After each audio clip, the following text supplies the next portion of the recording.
What do you do when the man you trust sells you like an object?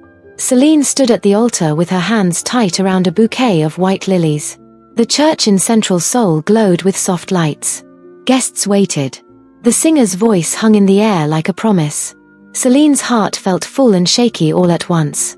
She breathed in hope. She thought of the life she and Kang Lee had planned. Small mornings, loud laughter, 2 children running in the rain. She smiled at the thought. Minutes turned into songs, songs into quiet whispers. The doors stayed closed. Maybe traffic, a woman nearby said in a small voice. A man cleared his throat. Glasses clinked softly, trying to cover the silence. Celine tried to calm herself. She folded the napkin in her hands until it creased white. Her phone buzzed. She looked down. Kang Lee's name flashed on the screen. Her fingers shook as she opened the message. A car is waiting to pick you outside. Her chest fell. Her throat felt dry. She typed quickly, "Why? Where are you?" and hit send. No answer came back. She wanted to believe him. She wanted to think he had a surprise, or that he would come out and laugh and kiss her and apologize. Love made her brave. Just to be sure, she stood. "I will be right back," she told the bridesmaid. The girl gave a forced smile and led her into the corridor. Celine's shoes clicked on the marble floor. She kept telling herself it would be fine. Kang Lee loved her. He would not leave. Outside, the sky was heavy and grey. Across the church, a black car waited by the curb. Its engine hummed softly like a sleeping animal. A man in a dark coat stood at the wheel. He looked up when he saw Celine. His eyes met hers. He did not smile. She stepped inside. The door closed with a soft thud that sounded like a lock. "Where is Kang Lee?"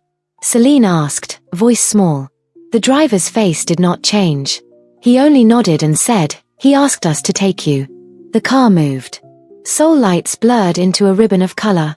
Celine held the bouquet so tight the stems bit her palm. She called Kang Lee again. No reply. Her hope turned into a hard stone that sat in her stomach. "Please, tell him to come," she whispered, pressing her forehead to the cool glass. Tears filled her eyes. She imagined Kang Lee running toward her, arms wide, breathless, laughing at a terrible joke. She waited. The car turned onto a road she did not know. Tall buildings fell away. A cold wind blew. The driver spoke again in a voice that had no warmth. "We are almost there." She tried the door. It did not open. A building appeared ahead like a shadow, big gates, high walls, rows of dark windows. The car stopped. 2 men stepped out and walked toward the passenger door. Their footsteps were slow and steady, like the beat before a storm. Celine's breath hitched. Her lips formed a single word. "Kang Lee?" No answer came, only the snap of the car door as it opened. Hands reached in. She tried to pull away. The lilies dropped, petals spreading like a white warning on the leather seat. As strong hands lifted her, a tall figure stood in the gate's shadow. For a moment, she saw a face, quiet, hard, and colder than she had ever felt. A voice would later tell her that the man there was Tai-ho. For now, she only had the look in his eyes. It was the look of a man who did not believe in second chances. The hands closed around her. It crawled across her skin, slow and sharp, like the breath of someone she could not see. When her eyes opened, she found herself lying on a hard floor, her wedding dress wrinkled beneath her. The room around her was dark. No windows, no furniture, only a single bulb hanging from the ceiling like a lonely star. Her breath trembled. Where am I? The walls did not answer. A metallic taste filled her mouth, fear. Her hands moved across the floor, desperate for a door, a corner, anything. Her fingers hit metal. A lock. A door she could not open. "Help! Someone please," she screamed. Her voice bounced off the walls and died. She hit the door again, harder this time. "Please. Let me out. Is anyone there?" Her words cracked in the air. Silence followed, heavy enough to crush her chest. Her throat burned. She slid down to the floor, hugging her knees. Tears rolled down her face in quiet streams. Only hours ago, she was a bride. Now she was alone in a place colder than night. Minutes passed, maybe hours, until she heard it. Footsteps. Slow. Heavy. Coming closer. The lock clicked. The door opened. Light from the hallway spilled in, and a man stepped inside. His presence filled the room before he even spoke. He stood tall, wearing a black suit like a shadow shaped into human form.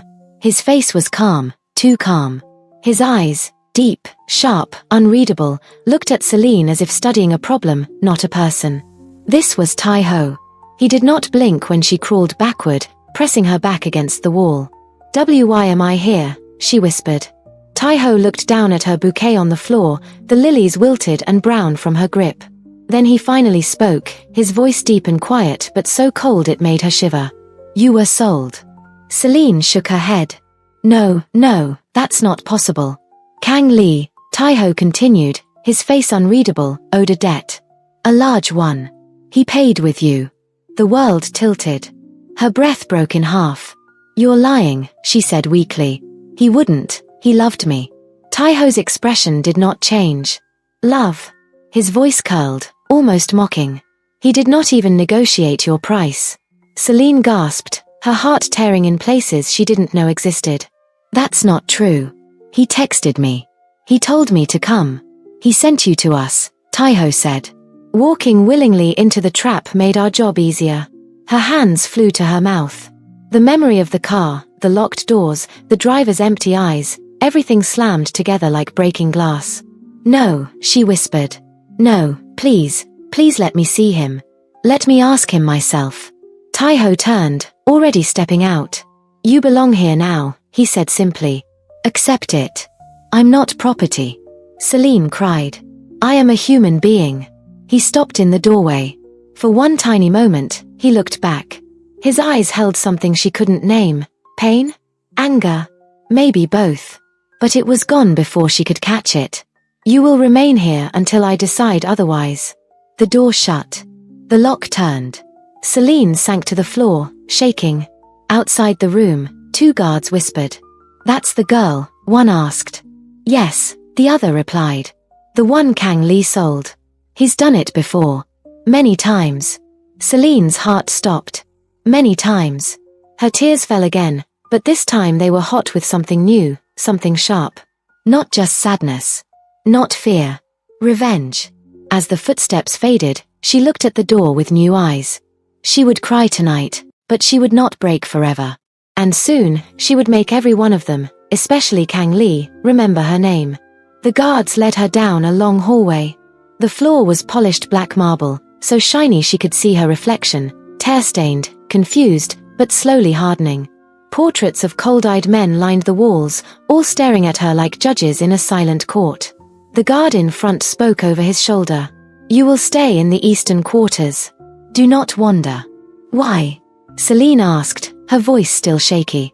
He didn't answer. Another guard behind her muttered, "Because if you do, you may not come back." Her skin chilled. She hugged her arms close, wishing her wedding dress had more strength than silk.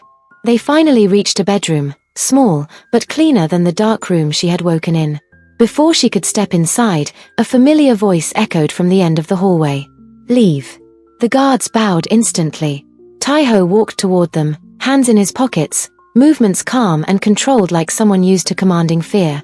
Celine's breath hitched when his eyes met hers. Cold. Still. Unreadable. "You will stay in this room," he said. His tone wasn't harsh, but it carried a dangerous weight. Celine swallowed. "And what happens now?" "You follow the rules," he said. "You stay alive.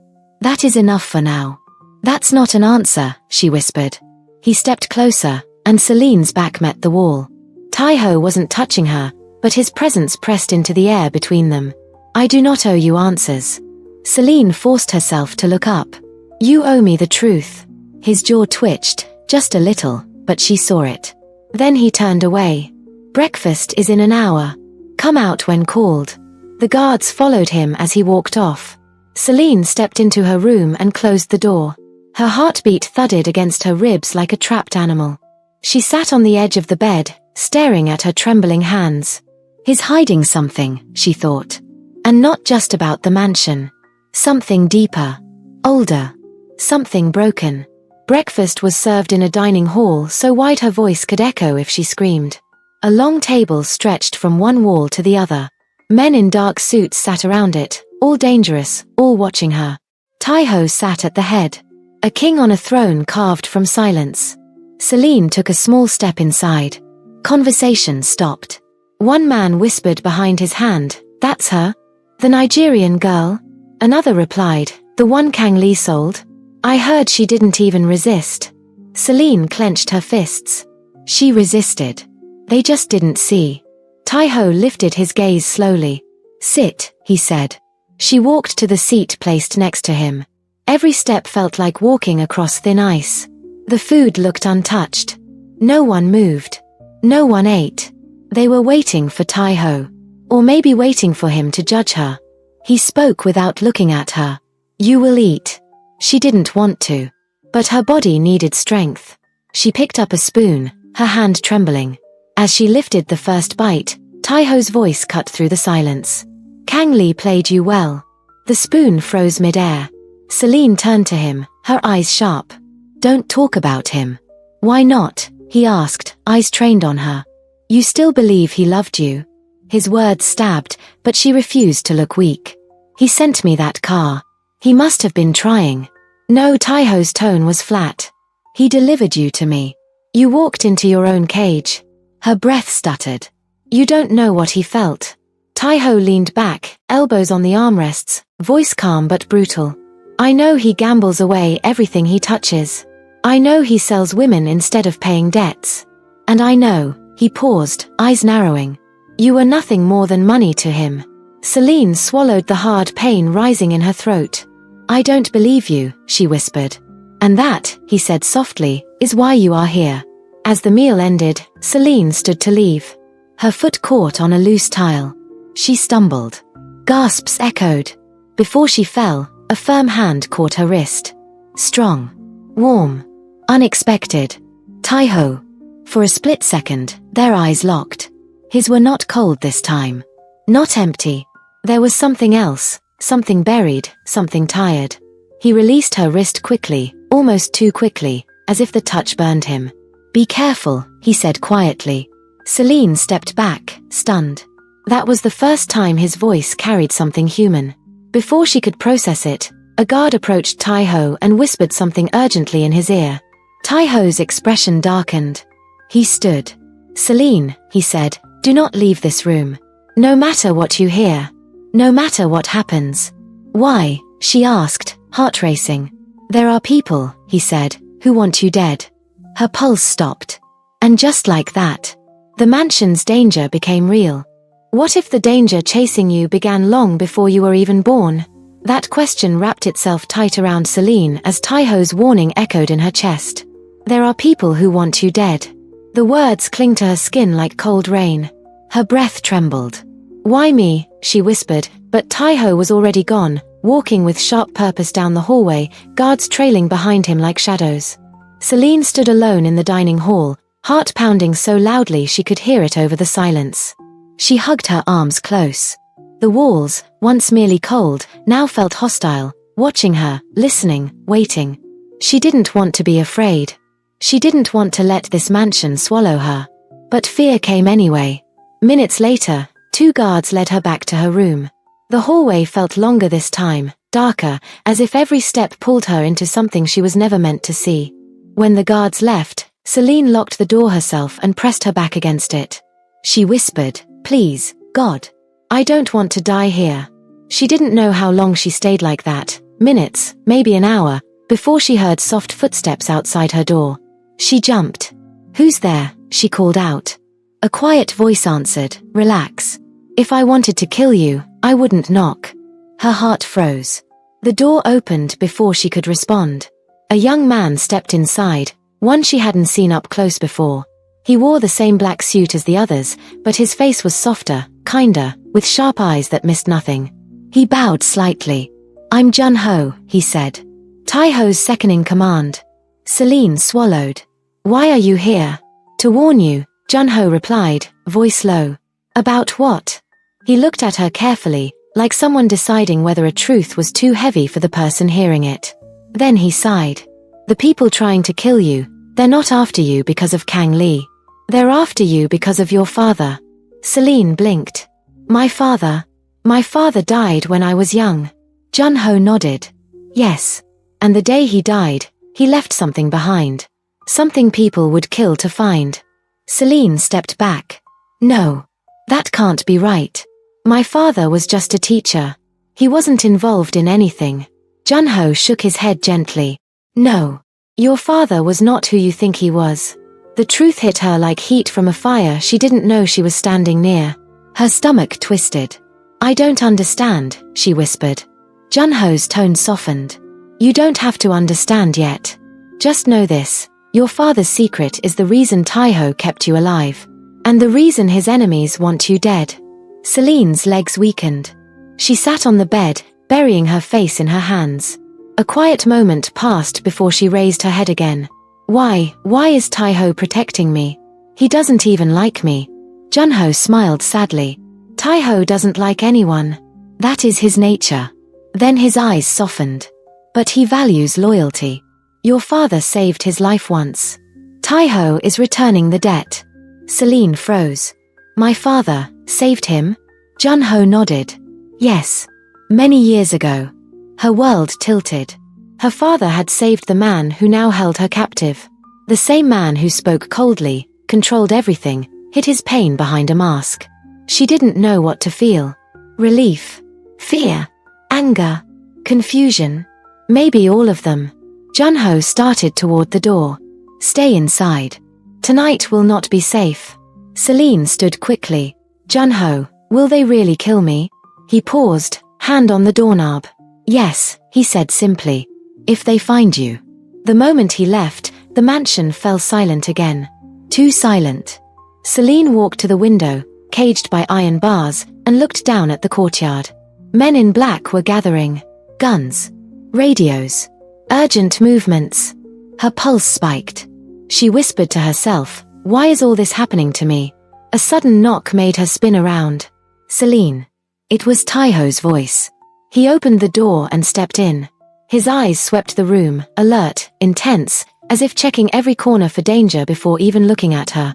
You're shaking, he said. Celine straightened her shoulders. I'm fine. No, Taiho said, his tone flat. You're not. For a moment, just a moment, his voice held something human. Why are they after me? She asked, stepping toward him. Tell me the truth. Please. Taiho looked at her for a long time. His jaw tightened, the faintest muscle twitch giving away something he didn't want to feel. Finally, he spoke. Your father carried secrets that could destroy men who stand above the law. They think you have those secrets. They think you are a threat. Celine's throat tightened. I don't know anything. I know, Taiho said quietly. That's why you're innocent. He looked away then, as if innocence was something painful for him. A loud noise echoed outside, a car door slammed. Men shouted orders. Taiho turned back to her, his expression sharpening like a blade. They're here. Celine's breath caught. Taiho stepped closer, lowering his voice. Whatever happens tonight, do not leave this room. I will come back. His eyes locked with hers long enough for her to see something she hadn't seen before. Fear. For her. Then he turned and disappeared into the hall. Celine sank onto the bed, her hands trembling violently. Outside, the night cracked open. How close do two people have to stand before fear becomes something else, something warm? Celine asked herself that question long after Taiho left her room that night. She sat on the edge of the bed, listening to the chaos outside, the running footsteps, the shouted commands, the engines, the harsh Korean voices cutting through the darkness like blades.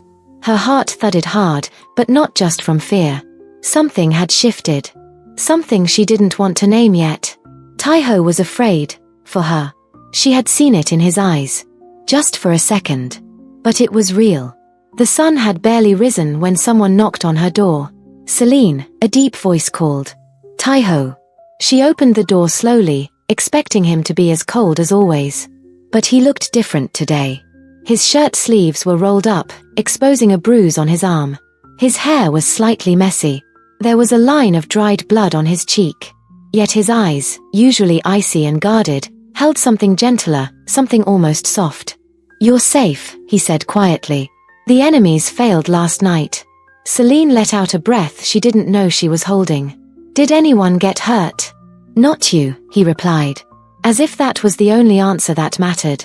A silence stretched between them, strange and magnetic. Then Taiho shifted slightly. You need protection, he said. Real protection. Celine frowned. You mean more guards?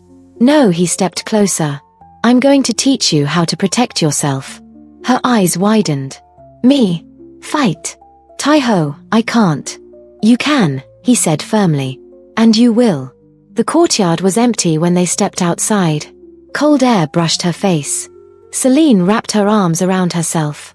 Taiho faced her. Stand straight, he ordered. Feet apart. Shoulders relaxed. She tried. Failed. Tried again. His brows lowered faintly. Come here. He stepped behind her, placing his hands gently on her shoulders to correct her posture. His touch was firm but slow, careful, as if he didn't want to scare her. Celine's breath caught. Her heart thumped loudly in her chest. You're tense, he murmured.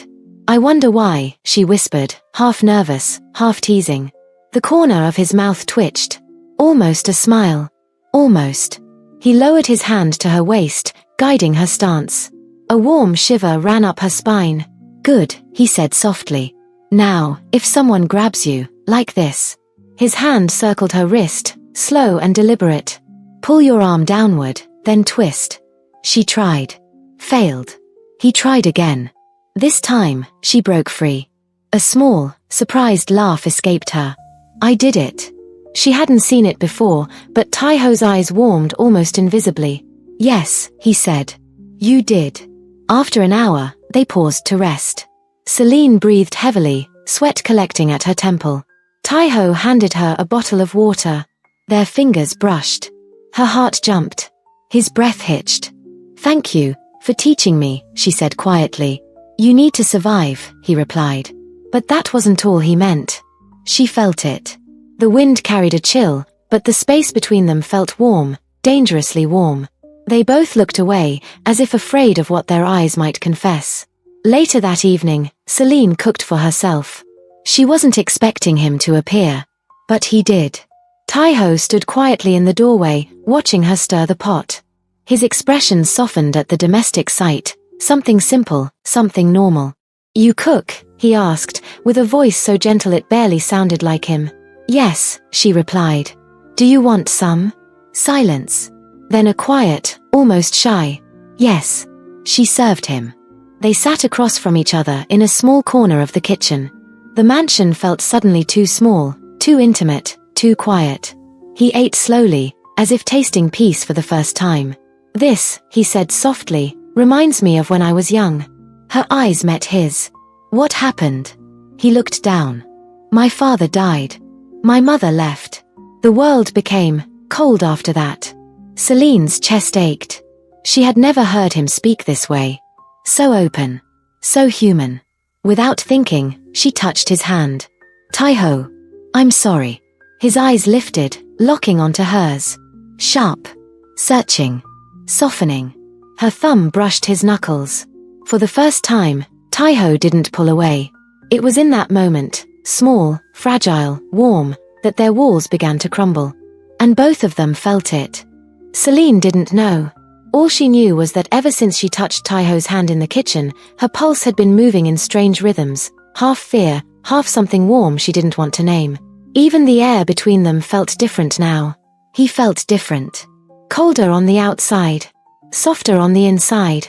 Like a storm pretending to be stone. The mansion was unusually silent that night. No guards talking. No footsteps. No voices. Silence like this was dangerous. Celine lay awake, staring at the ceiling.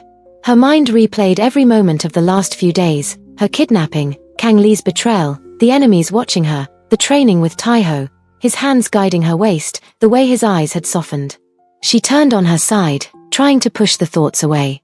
A sudden noise came from the hallway. Celine sat up sharply. Her chest tightened. Another sound, quick, sharp, like metal striking metal. Then, footsteps. She grabbed the nearest object, a small lamp, and held it close. Her breath rushed in harsh, fearful waves. The doorknob turned. Her heart stopped. The door opened. "Tai-ho," she whispered, voice trembling. He stepped inside, shutting the door fast behind him. His hair was messy, his breathing uneven, his jacket half torn. He scanned the room before finally looking at her. "You're safe," he said. But his voice carried a tension that made Celine stand. "What happened?" she asked. He hesitated for the first time since she met him. "Someone tried to break through the east gate." Celine's stomach dropped. "So I was the target again?" "Yes." Silence fell like a heavy blanket between them. He stepped toward her, then stopped, as if unsure how close he was allowed to be. "You're shaking," he said quietly. "I'm scared," she admitted in a small voice. It was the first time she said it out loud. Tai-ho's face shifted. Just a little. He walked toward her, slowly, like approaching something fragile. His hand lifted, hesitated, then gently touched her cheek. "Nothing will happen to you," he said. "I won't allow it." The promise in his voice felt heavier than steel. Celine's breath hitched at his touch. She looked into his eyes and saw it. Pain, anger, hunger, all tangled together. "Tai-ho," she whispered. He stepped closer. So close she could feel his breath brush her skin. "I don't know why," he murmured, "but when I heard the attack, your name was the only thing in my head." Her heart thundered. "Why are you saying this?" His fingers brushed her jaw, slow, uncertain. "Because I can't act like I don't care anymore." Celine felt something give way inside her, a wall she didn't know she had. "Then don't," she breathed. His eyes flickered with something hot and dangerous. Then, without another word, he pulled her into him. The kiss wasn't soft. It was deep, desperate, like he'd been holding it back for years. Celine melted into him, her hands gripping his shirt, her heart racing against his chest. He kissed her like she was breath itself, like she was the only warm thing in his cold world. He pulled away only when breathing became impossible. Their foreheads touched. "This is wrong," Tai-ho whispered. Celine's lips brushed his lightly. "Then why does it feel right?" A soft, broken sound escaped him, half sigh, half surrender. He held her close, his voice barely above a whisper. "Because I want you. More than I should." Celine closed her eyes. For the first time since she entered the mansion, she didn't feel alone. How many times can a heart break before it finally turns to stone? Celine didn't know. But when the gates of the Donkian mansion opened the next morning, she felt the old wound in her chest rip open all over again. Because Kang Lee, the man who sold her, the man who left her at the altar, the man she once loved, had come back. Celine was in the courtyard with Tai-ho, practicing the self-defense moves he had taught her. The morning sun warmed her skin, but dread was already forming under her ribs. Tai-ho stood close, correcting her stance. His hand brushed her back. Her breath caught. Their kiss from the night before still hovered in the air between them, fragile and dangerous. "Again," he said softly. His voice wasn't just a command, it was a promise. A protection. Celine nodded and lifted her hands. Before she could strike, Junho sprinted from the main building, his face pale. "Boss," he said breathlessly, "he's here." Tai-ho froze. His jaw clenched. "Who?" he demanded. Junho swallowed. "Kang Lee." Celine's world tilted. A cold wind rushed through her chest, wiping out every bit of warmth the morning had given her. Tai-ho turned to her immediately. "Stay behind me." Her lips parted in shock. He came here?" Junho nodded. "He's at the entrance. He's asking for her." Tai-ho led the way, Celine walking close behind him. Every step felt heavier than the last. Her stomach twisted. Her palms sweated. The front courtyard was filled with guards. And in the middle of them stood Kang Lee. He looked nothing like the man she once planned a future with. His hair was messy, his clothes wrinkled, his eyes red as if he hadn't slept in days. He looked desperate. Broken. Human, but not trustworthy. When he saw Celine, his face crumbled. "Celine," he breathed, taking a step forward. Tai-ho immediately moved between them, blocking him. "Don't come any closer," Tai-ho warned. Kang Lee held up his hands. "Please. I just want to talk to her." Celine forced her shaking legs to hold her up. Her voice came out small, but sharp. "What do you want?" Kang Lee looked at her with watery eyes. "I made a mistake." "I know." I wasn't thinking straight. I didn't mean to hurt you. I swear. Celine felt her heart crack again, but this time it cracked differently. Not with sadness. With anger. Taiho told me everything, she said quietly. You sold other women too, didn't you? Kang Li looked away. His silence was the answer. Celine's breath trembled. And you would have done worse to me if I hadn't gotten into that car, right? You didn't love me. You never did. I did, he cried suddenly. I still do. No, she cut in, shaking her head. You don't love anything but yourself. Taiho's eyes softened at her words, but they turned to steal the moment he looked back at Kang Li. You should leave, Taiho said. His voice carried deadly calm. You're lucky she's the one speaking to you, not me. Kang Li clenched his fists. Taiho, please. Let me talk to her alone. Just 5 minutes. No, Taiho said flatly. Kang Li looked at Celine again. Celine, please, just hear me out. I can explain. Celine blinked slowly, feeling heat rise behind her eyes. You don't get to explain anything to me, she whispered. You destroyed me. Her voice broke, and Taiho took her hand gently. She didn't pull away. Kang Li's eyes dropped to their joined hands. Shock flashed across his face, then jealousy, then rage. I knew it, he whispered. He took you from me. Taiho stepped forward, voice low and dangerous. She was never yours. Kang Li's face twisted. You think she loves you? You think she's safe with you? They're coming for her, Taiho. They'll kill her, and they'll kill you too. Taiho smirked coldly. Let them come. Kang Li pointed at Celine. You're making a mistake. He's using you.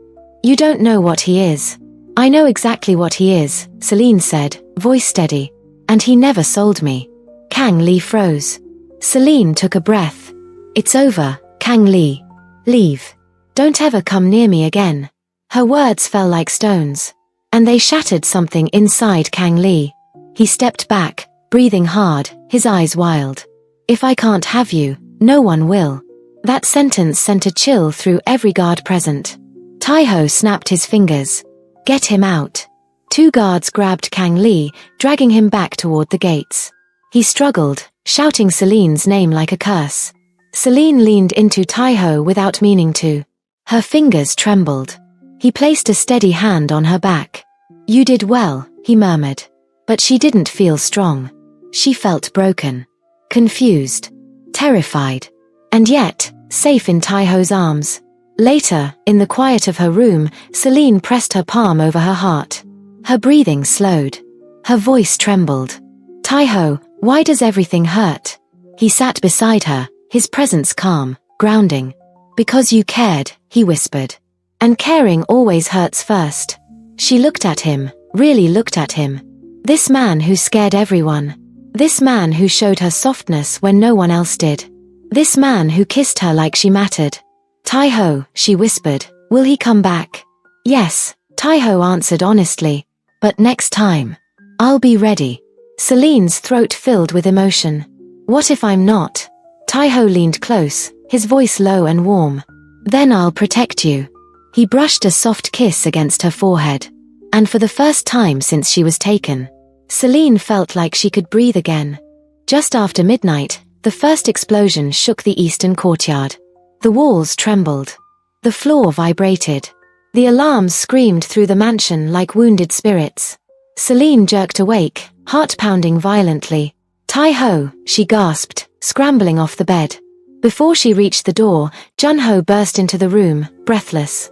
Stay behind me. They've surrounded the mansion. Who? She cried.